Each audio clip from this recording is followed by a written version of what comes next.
Kutipan Babat Tanah Jawi tentang Puncak Kuasa Mataram, episode ke-11.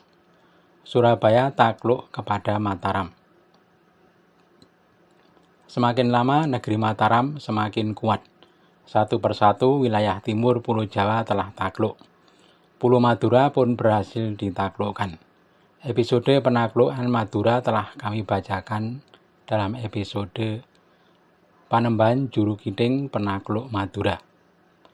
Lama berlalu sejak penaklukan Madura, pada suatu hari pisoanan Sultan bertakhta di hadapan para punggawa Mataram. Pada saat itu ada seorang mantri dari Kajragan bernama Genirugo. Sudah diangkat sebagai bupati dengan nama Tumenggung Indronoto. Sultan lalu memanggil Mangunoneng. Mangunoneng segera mendekat dan mengaturkan sembah. Sultan berkata, "Mangunoneng, engkau berangkatlah menyerang Surabaya. Semua pasukanku bawalah, engkau yang memimpin." Mangunoneng menyembah dan segera undur diri dari hadapan Sultan untuk melaksanakan tugas. Bersamaan mundur pula Ki Ngabeyi Kartawangan dan Ngabeyi Yudoprono. Setelah mereka bersiap, pasukan Mataram segera berangkat. Sesampai di Japan, mereka berhenti di suatu tempat bernama Terusan. Bengawan Surabaya mereka bendung. Anak sungai yang mengalir ke Surabaya mereka penuhi dengan bangkai dan kolang-kaling busuk.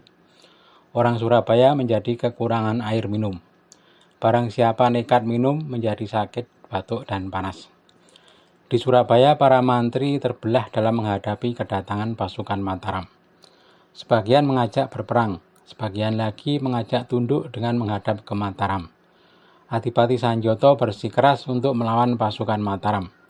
Para mantri menganggap Adipati Sanjoto terlalu memaksakan kehendak. Tidak aneh, karena Adipati Sanjoto seorang buronan Mataram. Sudah pasti selalu mengajak memusuhi Mataram. Lagi pula Adipati Sanjoto belum tentu menang. Kalau memang sakti, pasti dulu ketika dipajang juga menang. Adipati Surabaya merasa bingung harus berbuat apa. Kubu penganjur tunduk pada alasan yang masuk akal. Tetapi sang adipati merasa malu kalau menyerah. Kebingungan sang adipati berlarut-larut membuat penduduk Surabaya semakin kurus karena kekurangan makan dan minum. Adipati Surabaya kemudian mengambil jalan tengah. Sang putra Raden Pekik dikirim ke Mataram untuk menyerah duluan. Barangkali nanti diterima oleh Sultan Agung di Mataram. Para mantri menyarankan agar sang adipati sekalian saja yang berangkat ke Mataram. Adipati Surabaya berkata, "Aku belum siap bertemu Sultan. Sebaiknya anakku Raden Pekik yang menghadap Sultan di Mataram sebagai wakilku. Aku serahkan putraku untuk mengabdi, berserah hidup dan mati. Perjalanan putraku aku serahkan kepada kalian semua untuk mendampingi. Bawalah 1.000 orang dan harta benda yang cukup. Juga suratku berikan kepada Mangunoneng yang berjaga di luar kota Surabaya."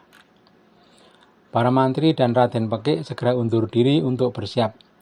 Setelah segala sesuatu beres, mereka segera berangkat. Raden Pekik berada di depan, diiringi para mantri. Harta benda pun dibawa oleh tukang pikul sebagai tanda bahwa Surabaya telah sungguh-sungguh menyerah. Sesampai di luar kota, mereka takjub pada barisan pasukan Mataram. Ki Demang Urawan menemui Mangunoneng untuk menyerahkan surat dari Adipati Surabaya.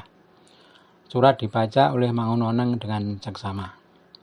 Isi suratnya menyatakan Surabaya tunduk dengan mewakilkan sang putra untuk menghadap ke Mataram, yaitu putra sang adipati yang bernama Raden Pekik. Mangunoneng menyambut dengan suka hati. "Ini benar kehendak Adipati Surabaya kah? Sudah benar bagi orang yang sayang kepada negerinya. Yang sedikit membuat kecewa, dia hanya mengirim anaknya sebagai wakil.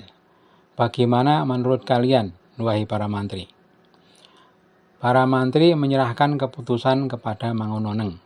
Mangunoneng menerima penyerahan tersebut dan segera membubarkan pasukan untuk kembali ke Mataram. Ki Demang Urawan segera kembali ke barisannya untuk melapor bahwa penyerahan Surabaya sudah diterima Mangunoneng. rombongan Raden Pekik berangkat ke Mataram bersama pasukan pimpinan Mangununeng. Perjalanan rombongan dari Surabaya tak diceritakan. Dalam perjalanan, Mangununeng berembuk dengan Ngabei Katawengan dan Ngabei Yudaprana. Ada hal yang masih mengganjal di hati mereka, yakni Adipati Surabaya belum menghadap sendiri ke Mataram. Mereka sepakat untuk meminta Raden Pekik agar membujuk sang ayah. Mangununeng berkata, "Kalau begitu kita segera kirim utusan ke Surabaya, agar Adipati Surabaya segera menyusul." Raden Pekik setuju dengan usulan ketiga punggawa Mataram tersebut. Temang Urawan kemudian ditunjuk oleh Raden Pekik untuk berangkat ke Surabaya bersama utusan Mangununeng. Sesampai di Surabaya, Temang Urawan membujuk Adipati Surabaya agar mau menghadap.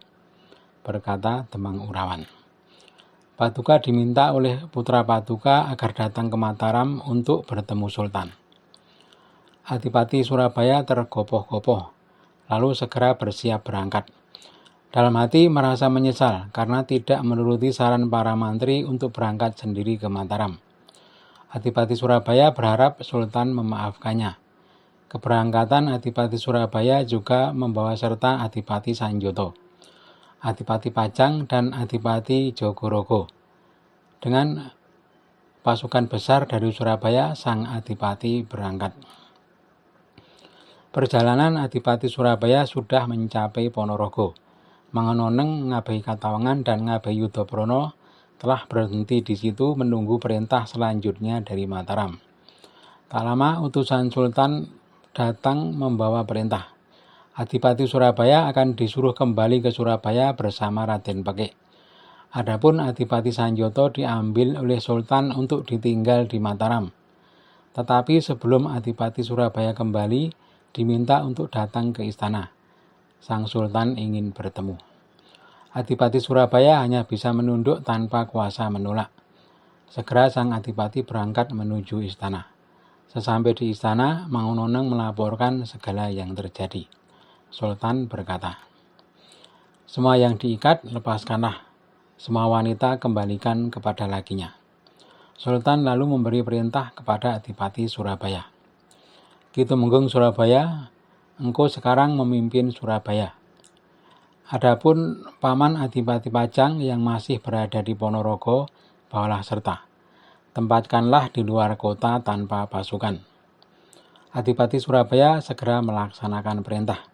Sesampai di Surabaya, Adipati Surabaya berdiam di kota dan Adipati Pajang ditempatkan di Rempeh beserta keluarganya. Adapun nasib Adipati Sanjoto, ketika sampai di Pajang langsung ditikam beramai-ramai, tetapi tak satu pun senjata mempan kepadanya. Ditindih batu, dikepruk kayu, semua tak dirasa. Akhirnya Adipati Sanjoto diikat dan diceburkan ke dalam sungai hingga tenggelam. Sudah hilang wujudnya dan tak pernah terlihat lagi.